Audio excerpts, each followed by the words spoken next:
I'm going to show you guys. Before I show you guys this paper, and we're almost done, I know this is a lot, I want to show you guys a few techniques, because again, me walking you through the paper without you understanding some of the techniques, it'll just be more gibberish. So one of the, I told you where the proteins came from and how we made them, but how were we able to measure and detect what was going on? One of the primary techniques used, at least during that time, I'm sure science has come a long way in the last 15 years. One of the classic techniques for measuring protein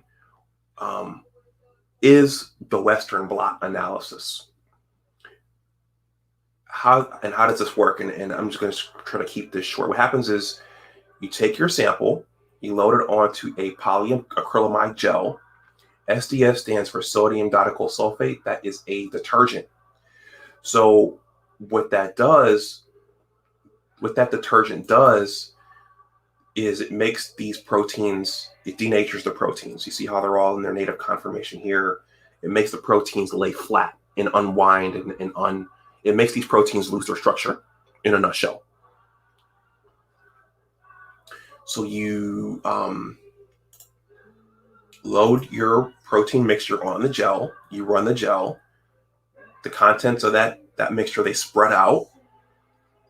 And then what you do is you take an antibody. You need a nice antibody. Now, typically, well, years ago, scientists figured out how to harness the use of antibodies as detection tools for science experiments.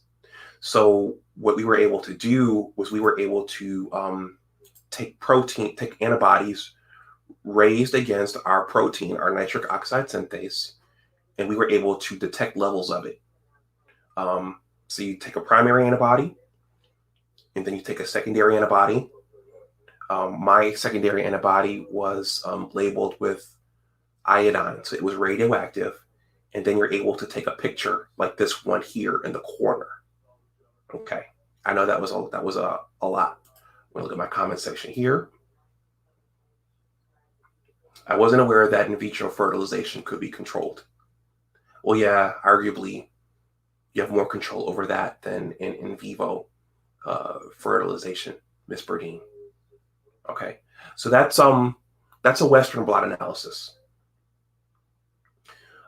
You're detecting and you're measuring and you're tracking protein.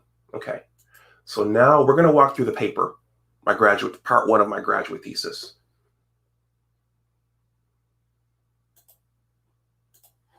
I'm going to enable my share screen here.